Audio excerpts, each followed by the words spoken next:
공인 공고만 열면 이런 말 꼭 보이죠. 엑셀 잘하는 사람 커말 2급 이상, 전산회계 1급 우대. 막상 준비하려고 보면 전산회계, 전산세무, FAT, TAT, 커말, 모스, 재경관리사 이름은 많은데 뭐부터 해야 할지 이게 실제로 어디에 써먹히는지 헷갈릴 거예요. 그래서 오늘은 직업 설명은 최소로만 하고 사무, 회계, 격리 쪽에서 실제로 많이 보는 자격증들만 골라서 이 자격증이 어디에 얼마나 쓸모가 있는지, 내 상황에서 어떤 순서로 준비하면 좋은지 이 두 가지 기준으로 딱 정리해드리겠습니다. 영상 끝까지 보시면 나는 이 조합으로 가면 되겠구나 하는 로드맵이 잡히실 거예요. 사무, 회계 직무 채용 공고를 보면 항상 이런 문구가 붙어 있습니다. 엑셀 고급 사용 가능자 우대, 커말 2급 이상 필수, 전산회계 1급 우대. 회사 입장에서는 서류만 보고도 이 사람이 엑셀 기본은 되는지 어느 정도 가늠할 기준이 필요합니다. 그래서 자격증이 일종의 최소 필터 역할을 하는 거예요. 특히 한국은 커말, 전산회계, 전산세무, FAT, TAT, 재경관리사처럼 시험 체계가 잘 잡혀 있어서 사무회계 쪽으로 취업을 생각한다면 어느 정도 자격증 전략을 세우는 게 거의 필수에 가깝다고 보시면 됩니다.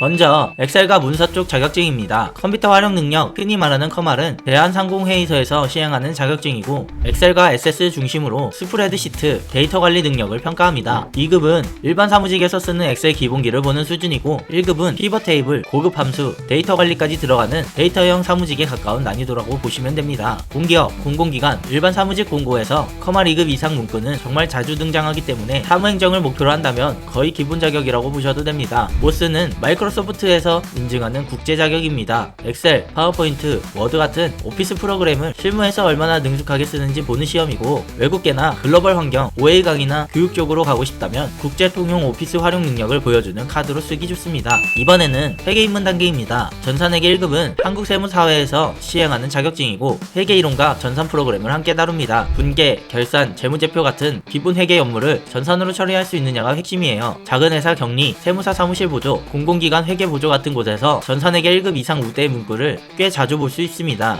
FAT는 한국공인회계사회에서 시행하는 회계실무 자격입니다. 기업의 거래를 전산회계 프로그램에 입력하고 재무제표를 읽고 해석하는 능력을 중점적으로 보죠. 난이도로 보면 FAT 1급과 전산회계 1급은 입문, 실무 기초 단계에서 서로 비슷한 포지션이라고 보면 되고, 교재나 학원 커리큘럼이 잘 정리되어 있어서 처음 회계를 시작할 때 기초를 다지기에 좋습니다. 격리하면 격리, 회계로 입문하고 싶다면 전산회계 1급이나 FAT 1급 둘 중 하나를 첫 회계 자격증으로 삼는 전략을 많이 사용합니다. 기초를 넘어서 세무까지 다루고 싶다면 전산세무 2급과 TAT 2급이 다음 단계입니다. 전산세무 2급은 부가가치세, 원천징수, 소득세 같은 실제 세무 신고 업무를 전산으로 처리하는 능력을 평가하는 시험입니다. 세무사 사무소나 회계법인, 기업 세무팀 보조로 커리어를 쌓고 싶다면 전산세무 2급 이상이 하나의 기준선처럼 쓰이는 경우가 많습니다. TAT 2급 역시 세무정보 처리 자격이고, 부가세, 원천세, 연말정산 등 세무 실무를 전산 프로그램으로 다루는 능력을 중심으로 봅니다. 현실적으로는 전산회계 1급이나 FAT 1급으로 기초를 잡은 다음 전산세무 2급이나 TAT 2급 중 하나를 실무형 세무 자격으로 가져가는 조합이 많이 활용됩니다.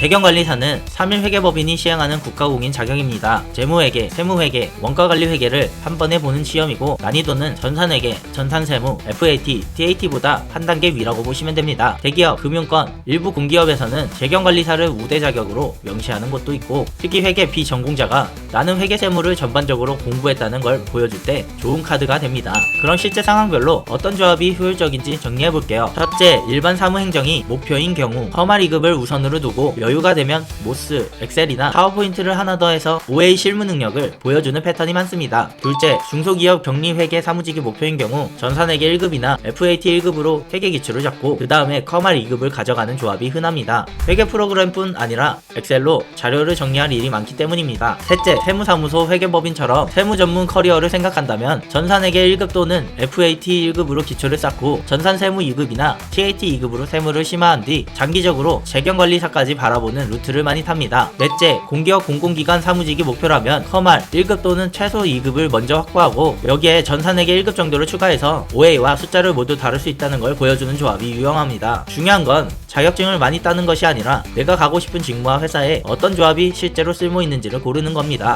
시험 일정은 자격증마다 조금씩 다릅니다. 커말과 모스는 컴퓨터 기반 시험 방식으로 연중 여러 차례 응시 기회가 열리고 전산회계, 전산세무, FAT, TAT, 재경관리사는 1년에 여러 번 정기 시험이 들어가는 구조라 1년 안에 여러 차례 도전해 볼 수 있습니다. 다만 정확한 날짜와 일정은 매년 조금씩 바뀌기 때문에 실제로 접수하기 전에 각 시험기관 공식 홈페이지에서 최신 일정을 한번 확인하는 게 안전합니다. 정리해보면 엑셀과 문서 기본기는 커말과 모스, 회계 임무는 전산회계 1급이나 FAT 1급, 세무심화는 전산세무 2급이나 TAT 2급, 종합재무 역량은 재경관리사, 이렇게 큰 그림을 그리시면 됩니다. 여기서 진짜 중요한 질문은 어떤 자격증이 좋나요가 아니라 나는 어떤 회사, 어떤 직무를 목표로 할 건가, 그 목표에 맞는 자격증 조합이 무엇인가, 이 방향만 정리해도 내가 뭘 준비해야 할지 훨씬 명확해질 거예요. 그래도 여전히 헷갈린다면 혼자 끙끙대지 마시고 영상 아래 링크로 문의 남겨주세요. 현재 하는 법은 SBS 컴퓨터 아트 아카데미와 콜라보를 진행 중이며 최대 40% 할인된 금액으로 수강하실 수 있으니 아래 링크를 통해 문의 남겨주세요.